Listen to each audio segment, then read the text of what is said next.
आप सभी को आने वाले वट सावित्री व्रत की बहुत सारी शुभकामनाएं। माता रानी महादेव आपके सौभाग्य में हमेशा वृद्धि करे, पति बच्चों की लंबी आयु करे, ऐसी प्रार्थना करती हूँ। 2023 में 19 मई के दिन शुक्रवार हो रहा है। इस दिन जो है आप सभी को वट सावित्री व्रत करना है। कुछ खास नियम होते हैं किसी भी व्रत को और किसी भी पूजा पाठ को पूर्ण करने के लिए, उनका आप ध्यान रखें जिससे कि आपका व्रत सफल हो और इसका आपको पूर्ण रूप से फल प्राप्त हो। तो ऐसे में आप सभी चैनल पर नए हैं तो पूर्ण रूप से व्रत पूजा पाठ का शास्त्रीय विधि से जानने समझने के लिए लाइक करें, शेयर करें और सब्सक्राइब भी जरूर से कीजिएगा। कमेंट्स बॉक्स में जय माता दी लिखना ना भूलें। आरंभ करते हैं। सबसे पहला नियम, आप सभी जानते हैं कि यह सबसे पवित्र व्रत के रूप में जाना जाता है। पूरे भारतवर्ष में जो महिलाएं हैं अपने सौभाग्य में वृद्धि के लिए जरूर से इस व्रत को करती हैं। तो सबसे पहले आप सभी को, अगर आपने यह व्रत शुरू कर दिया है तो सूतक पातक हो या पीरियड हो, यह व्रत नहीं छोड़ना है। हालांकि व्रत कैसे करना है सूतक पातक में, इसका पूरा वीडियो मैं आप सभी तक पूर्ण रूप से जरूर से पहुंचाऊंगी। तो अभी सिर्फ नियम जान लेते हैं। तो सबसे पहले सूतक पातक या मासिक धर्म में भी आप हैं तो व्रत को ना छोड़े, व्रत कंटिन्यू आप सभी करें। इसके साथ ही पहला नियम यह है। दूसरा नियम, आप सभी नहाए खाए से अर्थात प्रथम दिन से ही यह व्रत कर रहे हैं तो प्याज लहसुन, जैसे आज व्रत है तो कल रात से ही आप सभी को प्याज लहसुन नहीं खाना चाहिए। अगर शास्त्र में अध्ययन करूं, शास्त्रीय विधि से आप सभी को बात जो है पूर्ण रूप से बात बताऊं तो यह शास्त्रों का नियम कहता है।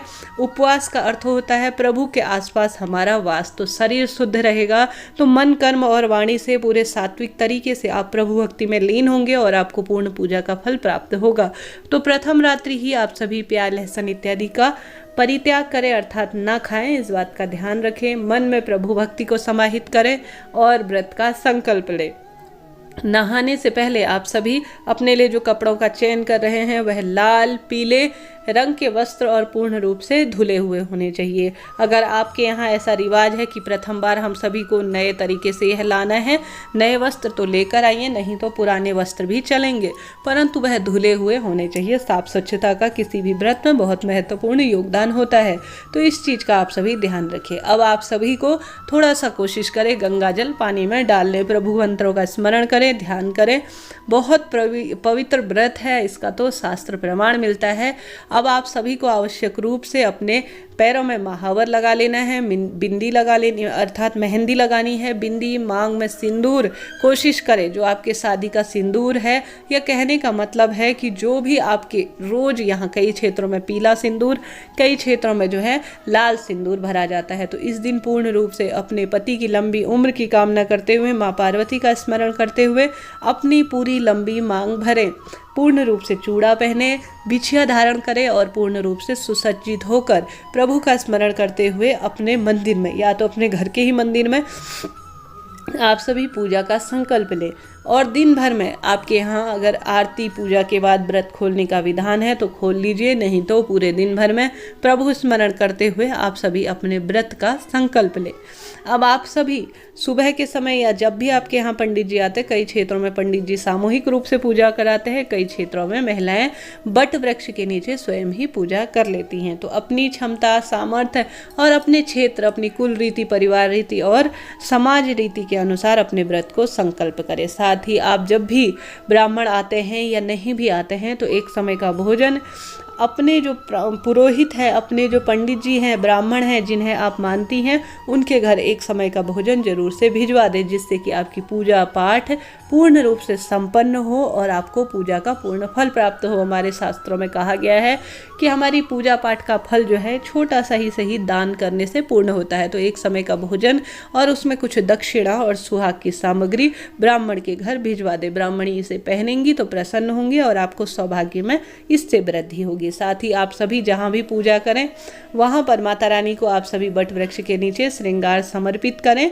और साथ ही कुछ अलग अलग क्षेत्रों में, कई क्षेत्रों में खरबूजा, चना, पंखा इत्यादि इन चीज़ों का रिवाज है, उस अनुसार व्रत करें। परंतु अपनी जो आप थाली लेकर गए हैं, अपना जो पल्लू है, उसमें कुछ ना कुछ सुहाग की सामग्री या जो है उसमें कुछ ना कुछ फल इत्यादि जो भी आप लेकर गए हैं, प्रसाद इत्यादि जरूर से लेकर घर आए। अपनी आंचल अर्थात अपने पल्लू को कभी खाली न लाएं।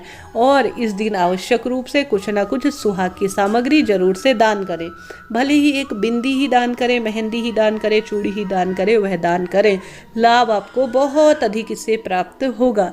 साथ ही इस व्रत में यह खास नियम होता है कि आप सभी को आवश्यक रूप से इस दिन जो है वट सावित्री व्रत की कथा का श्रवण करना चाहिए और साथ ही आवश्यक रूप से वट वृक्ष की परिक्रमा करनी चाहिए।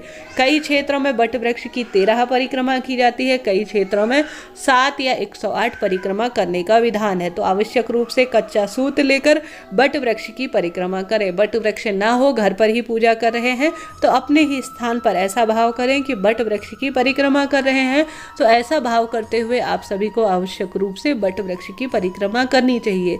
अब सवाल आता है कि इस बार व्रत शुरू करें या नहीं। कोई दिक्कत की बात नहीं है, अपना नया व्रत आप शुरू कर सकते हैं।